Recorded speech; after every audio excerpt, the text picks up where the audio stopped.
What's up, YouTube? It's Aaron here with the House of Champions, and who we got today? Alex Bergeron. Bergeron, all right. And what was your record after Swiss? 8-1 today. 8-1. And what was the interesting deck that you're still playing? I am still playing extra deck Monarchs. Oh.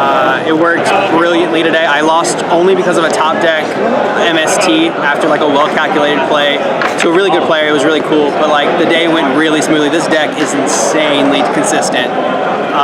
But yeah, let's just go ahead and get into it. Sounds good. Sadly, you have to play one ether. It's what you have to play. I opened it a few times. I searched it a lot with the return.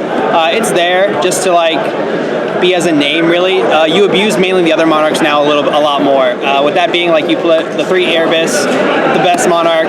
It clears the board, gets your engine going. It's just really good. I played 2 Karaz.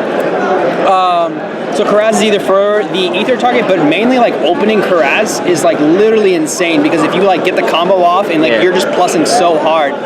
In my last round, I went against the only undefeated player. In game 3, I opened Karaz, return, brilliant play, and it was just because I had this, I was able to draw into like this massive amount of resources where he couldn't overcome anything.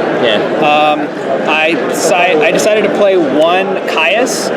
This card was a Vistalos for the longest time, but I needed another alert target, and this card put in so much work against a Pendulum player. Who's my really good friend, Darian, he had a Hope Harbinger on, and I only had enough resources to tribute for a 1 tribute, and this card just came in super clutch, and then after I got rid of it, I was able to Pantheism and just beat him the rest of the way through. The tech of the weekend that just really just won me every match pretty much was Triple Vanity's Fiend. This card is so good. I thought Pepe and Blue Eyes were gonna be the 2 decks most represented, and I played I think like 6 or 7 of them today in like 1 PK. This card is just super good, and I play some other cards to protect him and just really just get it all the way through. And also it's a dark and a lure, so just draw more cards and win. For Squires, I played 2 Edia and 2 Eidos. I played Brilliant Fusion because you want to recycle the Pantheism as much as possible. So like this card, just like being able to keep drawing and keep abusing the banish and add spells. I played 2 Gofu. This was mainly for like a last ditch, like when you have Karaz, you plus off that, or you like can go to Zulkin and like sit on Crystal Wing or Crystal Ring and Vanity's Fiend. Like that's almost unbreakable there. So it's like super good. And then the 2 Garnet because I play Brilliant, and I really think 1 is bad because you can draw it or banish it with other cards that you play. For the spells, 3 of the best card. Tenacity is super good. Anytime I open this, I pretty much, with a Monarch, I pretty much just won the game. I played 1 Domain because you just need it for a name and to beat over things. Like against PK Fire, when they summon a Majesty's Fiend, that's in the side. I did this and then just won there. The sadness of 1 Stormforth. I really didn't use Stormforth a whole lot this weekend. I probably only played it like 2 or 3 times, just because like a lot of the setup came from like clearing the board first and then abusing escalation later. I played 2 Return. So the reasoning with 2 Return is because I wanted people to already think that I had it, and if I didn't already have it, I would just search it with Tenacity. But the typical 3 I would show would be these 3, which is March, because I know a lot of decks aren't playing a way to like get around a Fiend with a March, right? Like Blue Eyes is playing Phoenix Wing Blast, Pendulum is just playing Eccentric, so they either have to get rid of a ton of resources to clear this and the Fiend, and it's pretty much impossible for them to win. So like pretty much this combos, it wins instantly. I play 1 Pantheism because it's literally the heart of the deck. If this card, I just keep abusing it and finding ways to like keep recycling it. So that's the Monarch spells. I played 1 Foolish. This card is really good. Just gets you to recycle Pantheism. I played Triple Brilliant. This card was really great. Self-explanatory. It just sets up so much advantage for you turn 1 to where like you just get to draw all your resources and add everything you want and you just form your hand the way you want it to be. I played 2 Instant Fusions.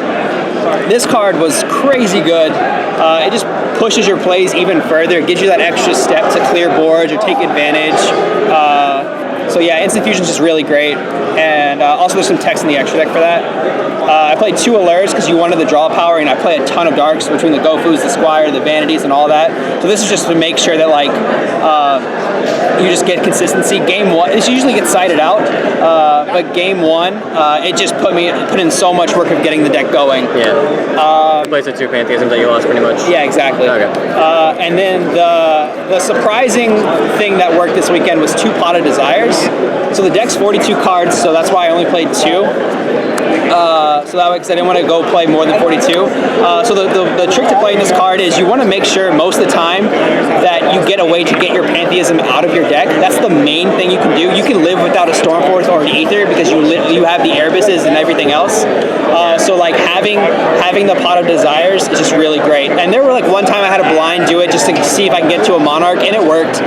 So that was like one time it was like came in like pretty much just really luckily. For the traps, I played 3 Prime. Some people told me to cut this to 2, but I think you need to play the recycling game as much as you can now with Monarchs, like having less spells. So you would just recycle them and then draw one and then be able to just like use that. And then I played 2 Escalation. This card was the MVP of the weekend. I would clear their boards with like Erebus or like using Karaz or something like that with Brilliant Fusion, and then have one of the Fiend in my hand. And so on their turn, I would just interrupt immediately what they try to do, and it pretty much just stops them cold in their tracks on that turn. Yeah. So this card was really great. So before this goes any further, I want to apologize for saying Monarchs are dead. That's all. They're not. They're not dead.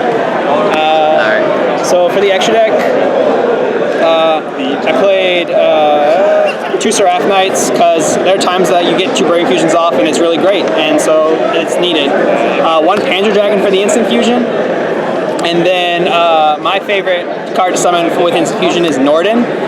So you can either just bring back an Edia and recycle the Pantheism, or if you already played Brilliant Fusion, you can get the Garnet back and then first turn Dweller them, which came in super clutch against Blue Eyes. There was one turn where like he opened like 2 of the stones and 2 cards of Consonance, and he had no play after that because like pretty much he wasn't gaining any advantage from the White Stone or anything like that. So Dweller was just like super clutch. Also, it's really good against PK when you try to just beat over their boards. Yeah. For rank 5s, I played 1 Pleiades, 1 Volcasaurus, 1 Durandal, 1 Armades to get rid of problem cards. 1's in Mayo. I dropped this like more so than any other rank 5. It's really great. It just forces them to use strikes or the back row.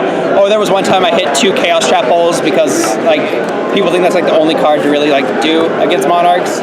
1 Shark Fortress, I summoned it once. It came in handy, it's there because it's needed sometimes. Gaia Charger, because you can just run over other people's Gofu tokens and just hit them for 26, so that's pretty great. And then for the Tzolk'in, so you can come off with Gofu and just summon either Michael for spot removal or the popular Crystal Wing to just take advantage and stop their plays. Gotcha. For the side was 1 Majesty's Fiend in the final round against Mermills.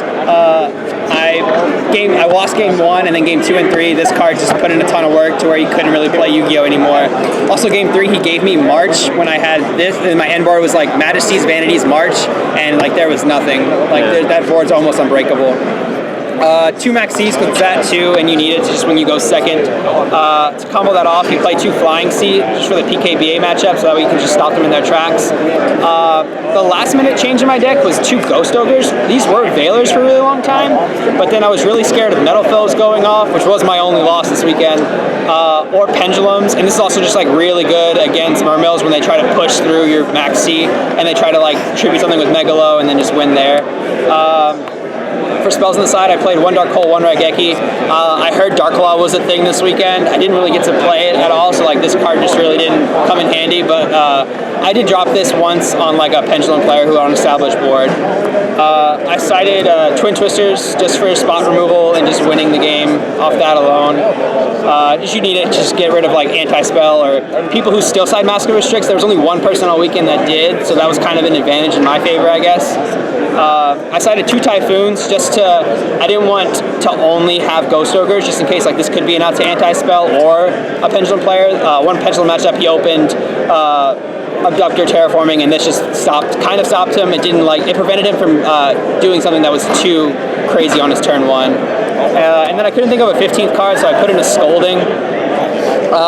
it was either this or a warning, and I thought this stopped spells, so why not? So I could stop like problem cards, like a trade in, and just kind of stop Blue Eyes right there in their tracks. Gotcha. All right. Any shout outs you want to give? Yeah, shout outs to the Austin crew, Team Yeet, and then Aaron McKinnis, and then Conrad for letting me borrow the Desires. He came in really clutch at the last minute. Definitely that card put in a ton of work. And just everyone who thought Monarchs were dead, kind of wrong. It's kind of good, but I don't know if I would play it for future. It just was really great for this weekend. Yeah. Real quick, any changes you would make to the deck going forward?